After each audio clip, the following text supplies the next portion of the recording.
Fixing Me, Escaping the Revolving Door of Delinquency. The structure of this analysis was inspired by David Brewster's Toronto Star article, The Revolving Door of 311 Jarvis. The kids, they're treated like gods. This article follows several youth through their appearance before the JP, where kids are described as out-of-control troublemakers that society needs to be protected from. Bruiser quotes a court constable that says the kids are treated like gods, and another officer who refers to the system as a revolving door. This revolving door metaphor intrigued me because it made me wonder how these kids can escape the cycle. And this made me think about my own life. Was I somehow able to escape the delinquency cycle? There seems to be a paradox where kids can have both the agency that society needs to be protected from them, but also subject to the circular nature of the system that they can't get out of. The law plays a significant role in understanding this paradox, as who is selected for and remains in the revolving door of delinquency is created and perpetuated by Canadian law in the creation and maintenance of the Canadian nation, as the state actively intervenes in the lives of children and their families, carrying the paternalistic notion that it knows better. So although I've never turned the doors of 311 Jarvis, I've experienced some of the major themes that perpetuate the revolving door of delinquency. That of the regulation of bodies, the tension between protection and harming families, immense feelings of shame and rebellion. I have experienced all of these in my youth, and so this is the starting point of my analysis. This is how I understand myself in relation to course materials. I will walk you through the revolving door of delinquency, and we will come to discover how law plays a crucial role in the surveillance, control, repression, and rehabilitation of youth in relation to my own stories and experience. The question we will keep in mind along the way is, in the process of me being fixed, have I truly escaped the revolving door of delinquency, or am I going around in circles so fast that I can't even see it? The first push, regulated bodies. What does it mean to be risky and to belong? Am I secured, or am I being secured against? The Denov reading from week 1 highlights that the implementation process of children's rights reflects the new notion of children as subjects with distinct human rights, but that the YCJA emphasizes rehabilitation, punishment, and accountability. So despite many well-meaning initiatives for protection, these initiatives might fail to empower children. Denov notes that discourses of punishments prevail over discourses of rights, because the protection of society is deemed paramount, at the expense of the best interest of the child. This reading relates to my mind map 11, titled Blame, where I was blamed by my parents continuously, despite my innocence. These legal logics that Denov outlines are evident in how my parents chose to deal with the situation, as they did not take a rights approach, but were set on holding me accountable because of the pervasive logics that also plague the YCJA. If a certain kid, a troublemaker like me, is coming into contact with authority, accountability logics hold that they need to be punished. My story reveals just how problematic these logics can be, for in fact, I was innocent. I was just labeled as the troublemaker. My story thus reveals how hard it can be to break those images in society's minds that certain types of kids will always be delinquent, which then informs stricter tough on crime policies that are based upon punishment rather than rights. In looking back at my own wrongful conviction, I can see the importance of labeling that can affect not just one child, but policies based upon fear of who is out of control, which then serves to justify the paternalistic state intervention into vulnerable lives in order to rehabilitate what isn't broken in the first place. This state intervention then justifies more regulation and surveillance to ensure that the so-called broken ones are complying with new measures in the name of protection. But I'm not being protected, and those governed by the YCJA are not either, because these logics prioritize the protection of society. As my blame memory map reflects, in accordance with YCJA policies, on paper, I was being punished for my own good because I was a delinquent that needed to be rehabilitated into something better. But in reality, this only translated to blaming children for their simultaneous capacity to do damage and to be damaged, which shows how legal logics that govern children's interactions with the world can seep into intimate moments of my own interactions with my family to carry similar detrimental effects based upon risk and protection, which was reflected by the caution sign on the regulated body poster. which reflects my parents' and state's emphasis on caution and security as opposed to rights. This notion of governing troublesome youth in the protection of society brings me to my next reading, Caldwell and Howe, which highlight that children have a right to be reared from any social and physical toxins that threaten development. This universal standard is supposed to be applied to every child in Canada. And looking at my memory map from week 3, it is interesting for me to know that at such a young age, I didn't think that there was only one way to protect a child from harm. I was really excited to make new friends at a new school, but my choice was not up to the standard of my parents. I didn't understand at the time what was so toxic, but looking back now I can see that it wasn't the girl herself that I chose, but her family, and she was only an extension of her toxic family. They didn't want me to be exposed to this social toxin, but this ignored my own needs. Caldwell and Howe highlight that one of children's needs is participation, where children are encouraged to have independence, which includes decision-making. So by continually trying to persuade me to make a different friend, I was being denied this need to participate. So though the right to be free from social toxins is written in Canadian law, in practice, this law actually produced a social toxin, which was depriving me of the right to participate. By enforcing a one-size-fits-all approach of it's for your own good, I was deprived of my own needs in the name of protection. This is why I've symbolized a surveillance camera, as the paternalistic state can impose a universalist approach and surveil individuals to ensure their compliance. But in practice, when it's applied to different kids with different needs, it can end up hurting kids and implementing ideas of what, and in my case, who, is a social toxin. The second push. Family. Spaces of protection or harm. Separation in the name of blame. Who is deserving? Interactions with my family are fraught with ideals of how things should be, which appears on the surface to be value-free. But when I look deeper to ask, how am I measuring my family, it becomes clear that there is a formula hidden below the surface. The formula that governs how families ought to be is again dependent upon reducing risk, which can often translate into failing to consult kids for what they need. The reading, The One Who Walks Away from a Mail List, exemplifies how this one-size-fits-all approach of how things ought to be provides a privilege to some at the expense of others, where children are not asked what they need, but are subject to the will of others. In other words, as at O'Malley's, the beauty of their city and the health of children is dependent upon the suffering of one. The question arises of what justifies state intervention into families. In exploring this question, I found myself going back to Blackstock's reading from week 10, which highlighted that more Indigenous children are in the care of the state in child welfare programs than was the case during residential schooling. In exploring how this is possible, Blackstock notes that state intervention is justified in the name of safety and well-being of the child as the paramount consideration, assuming that if parents could, they would support the safety of their children.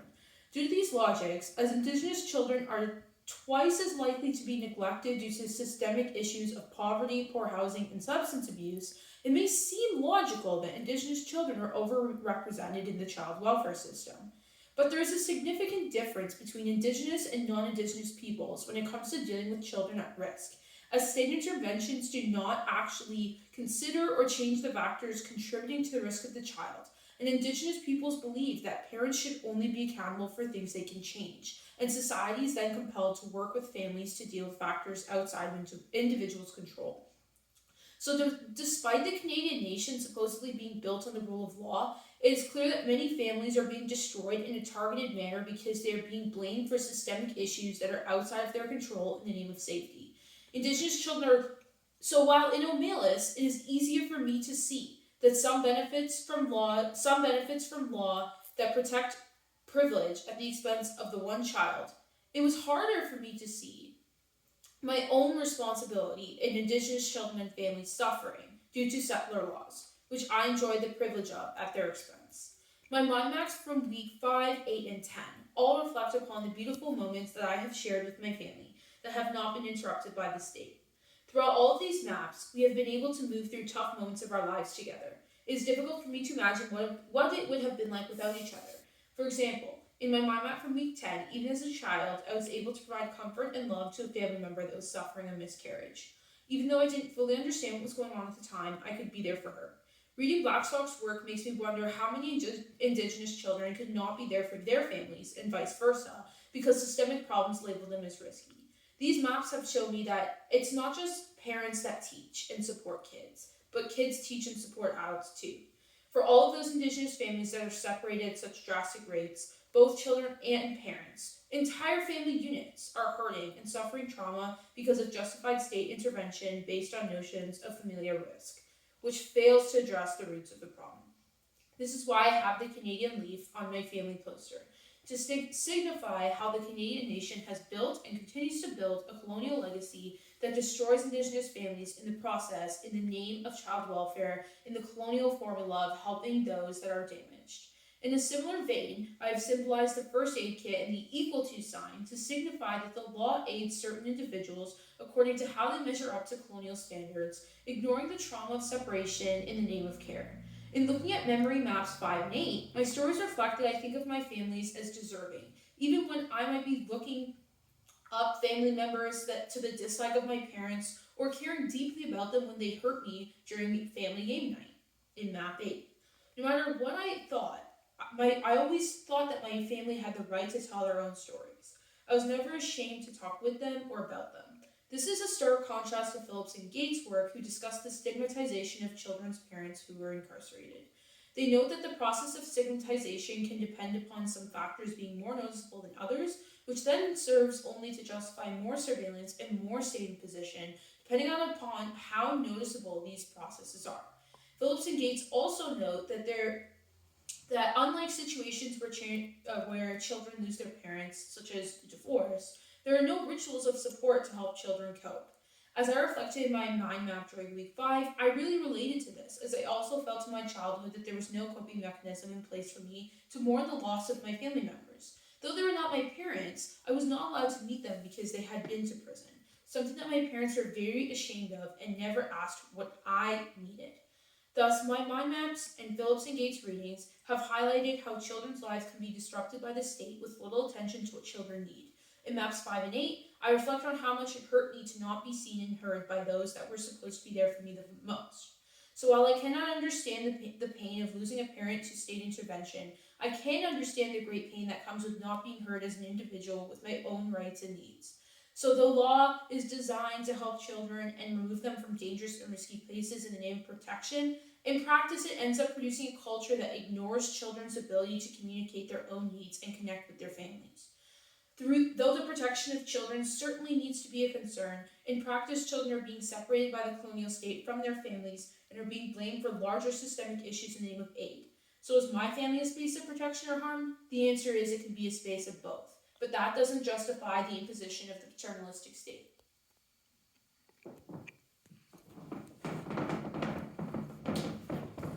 The third push.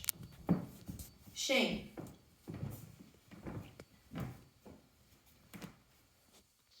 Have I ever been homeless? Who is alienated? In the film Crip Camp, A Disability Revolution, one of the leaders of the revolution says that disabled people have been separated from society, but have been granted equality by legislation.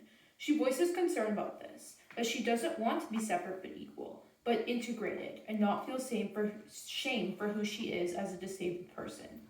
This reminded me of Jawani's article on the story of Rita Berg, where Jawani dives into the intersectional category of girlhood, where both age and being a female can be a complicated identity puzzle.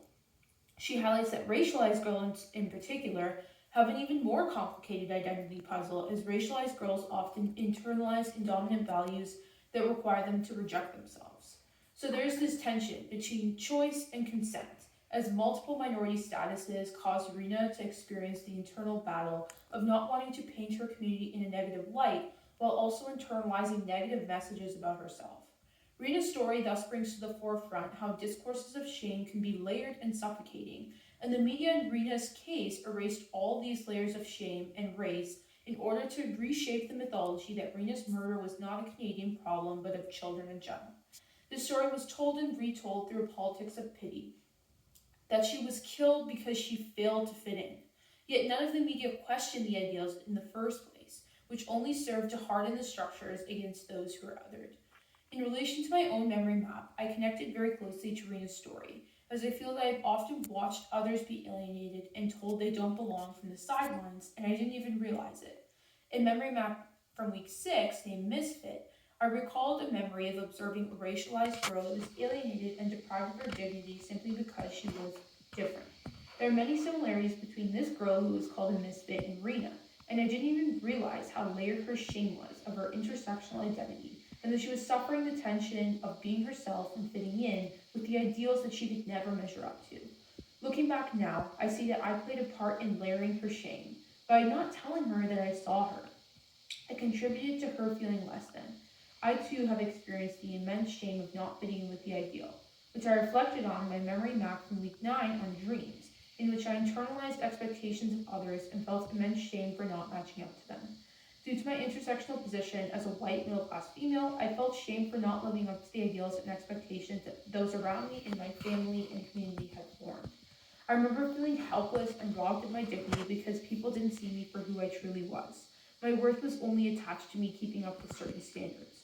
So the story of myself, my contribution to the shame that my friend experienced, and that of Rena Burke are all symbolized under the dunce cap, to symbolize how immense and humiliating shame can feel for not fitting in, whoever and wherever you are. Law has played a significant role in these stories. In stories of shame, the law is used as a weapon to symbolize moral panics, the idea that there must be something wrong with kids that fail to follow the idealized path. The law sets out one universal law that can be interpreted and applied in different ways, depending upon who is seen as the problem and who threatens those who have privilege. I've been on both sides of this. I've been on the side of privilege on the sidelines, and on the side of those that are alienated because they are deemed other. And I can now see how important it is to unsettle myself and my roles in the creation and sustaining of order.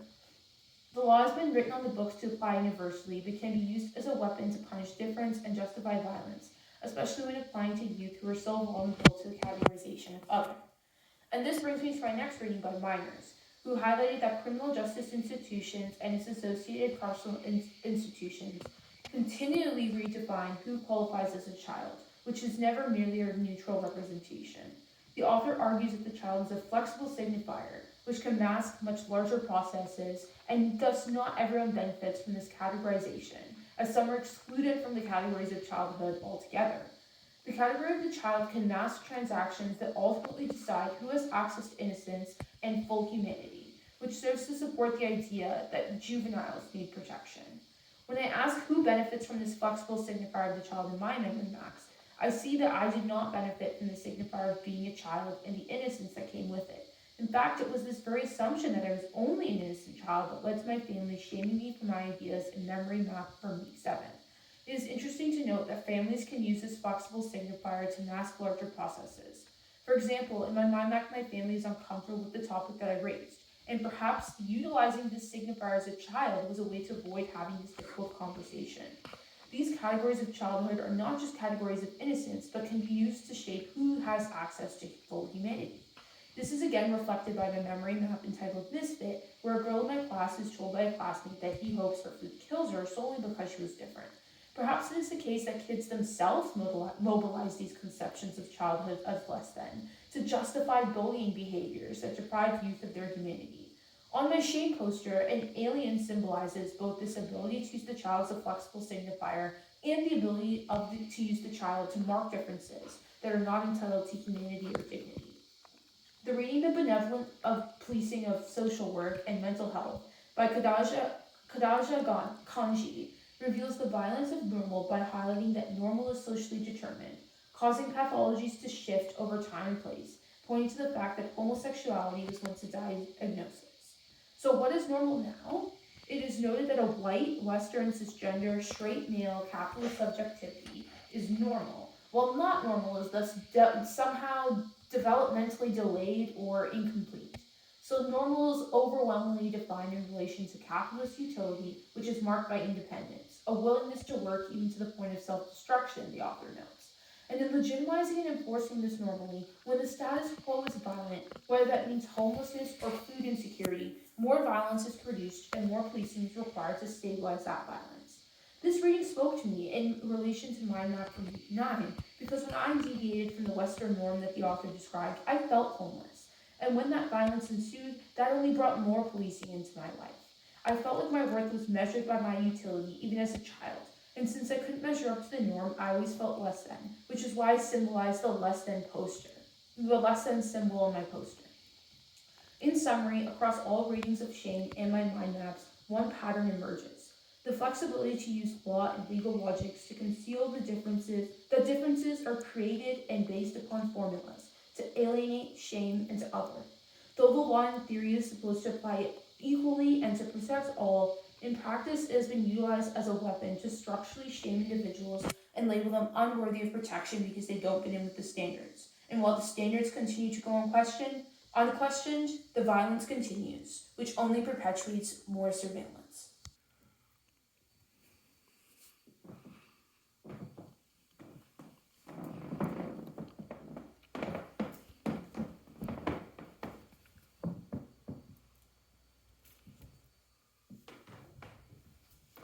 The final push. Rebel. Danger and resilience.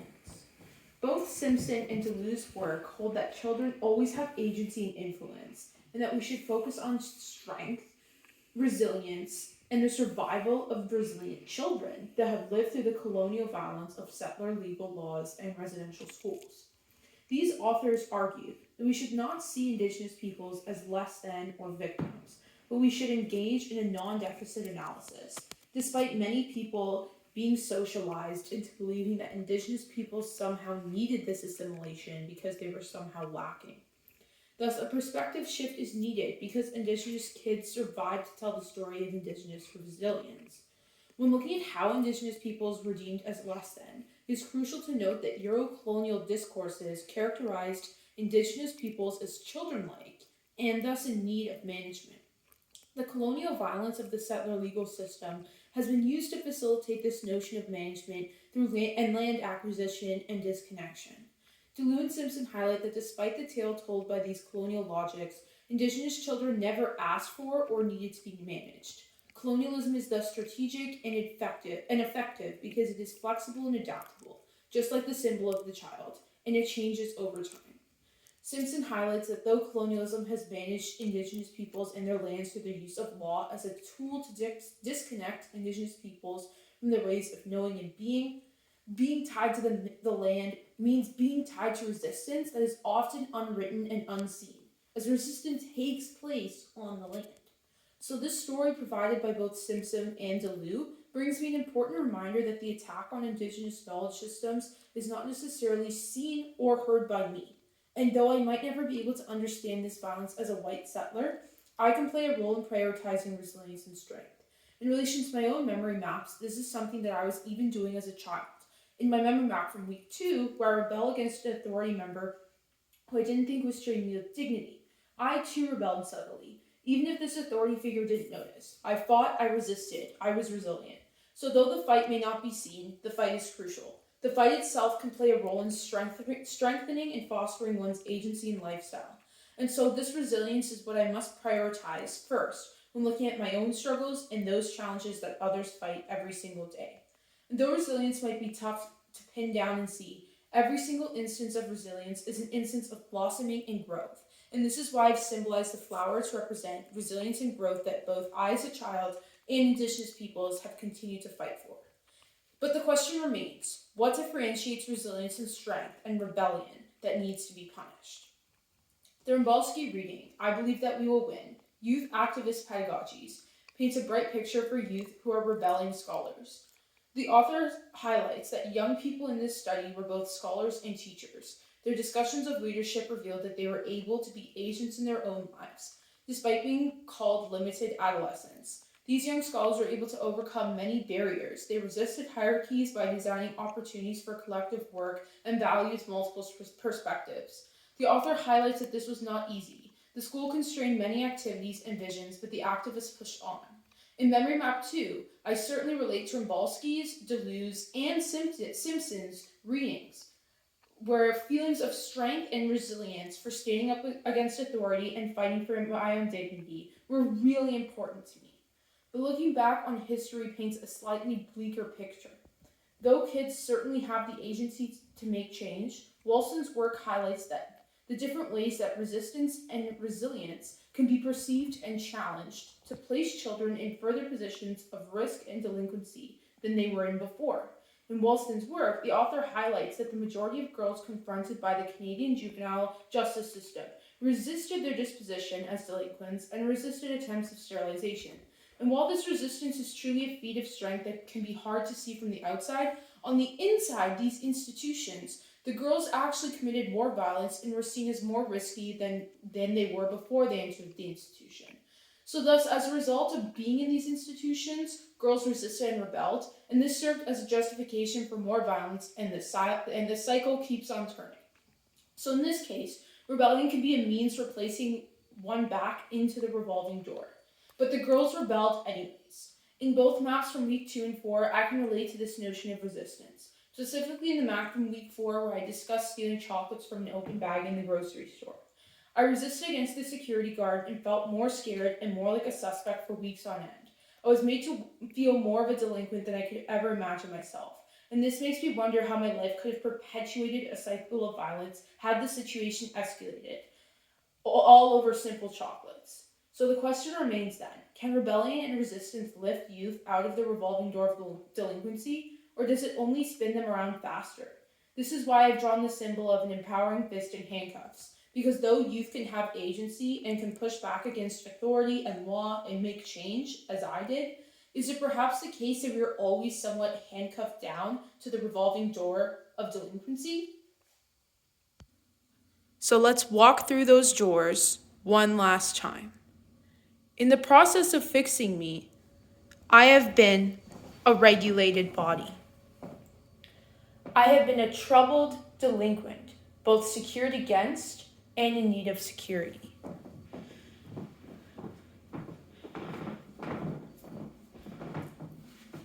Where I have seen family as spaces of protection and harm.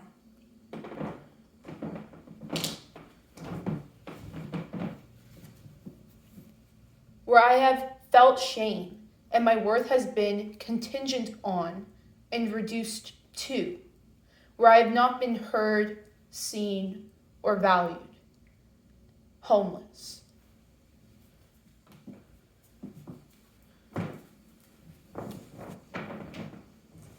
Where I have rebelled and found the strength to be resilient, to fight the dangers, and to be enough.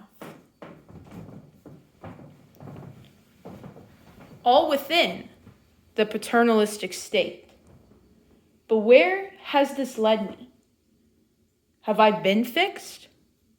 Have I escaped the revolving door of delinquency? Let's take a step back, and you tell me.